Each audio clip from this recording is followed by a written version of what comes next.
If you're reading this, it's already too late. I know you'll judge me. Call me a coward for what I've done when you find my lifeless body lying in a pool of blood. But soon, you'll understand.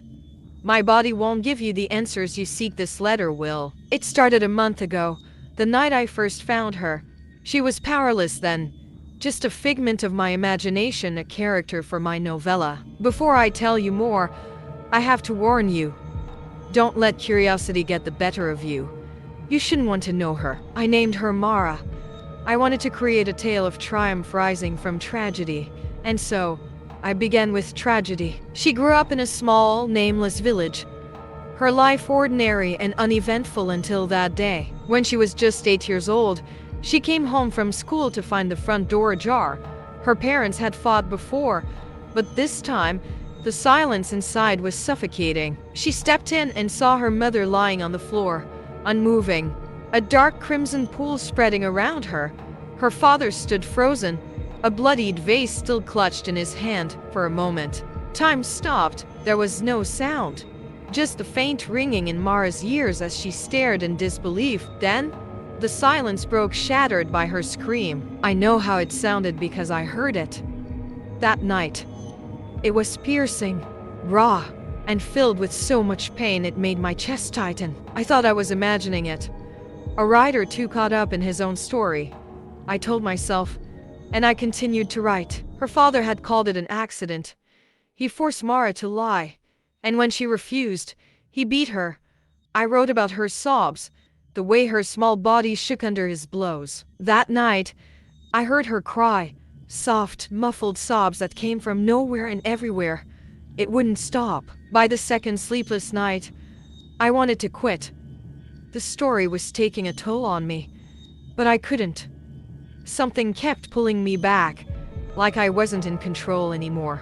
So I kept writing. At 14, Mara ran away.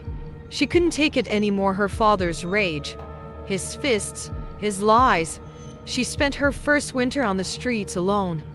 I wrote about her suffering, the way the cold gnawed at her bones, the hunger twisting her stomach, her hollow, desperate eyes. That night, I felt the cold seep through my skin. Even though my heater was on, I felt the ache of hunger. Even though I'd eaten, I heard her breath so faint, but unmistakably there. It was like she wanted me to feel her pain. The more I wrote, the louder she became.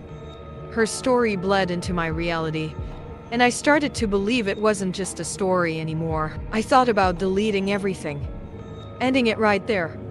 But I couldn't. A part of me liked it. It made me feel alive. It challenged me.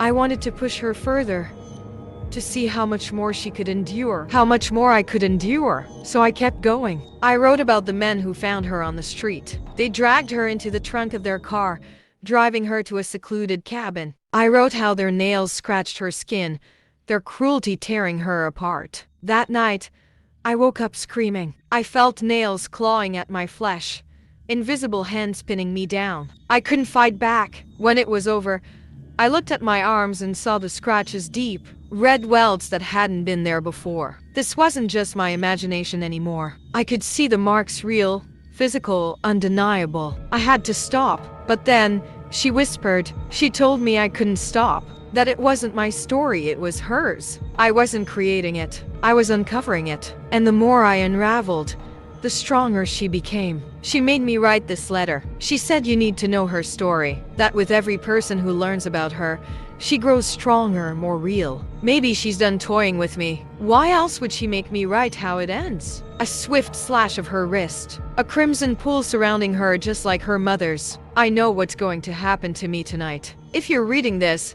it's probably already too late for you too.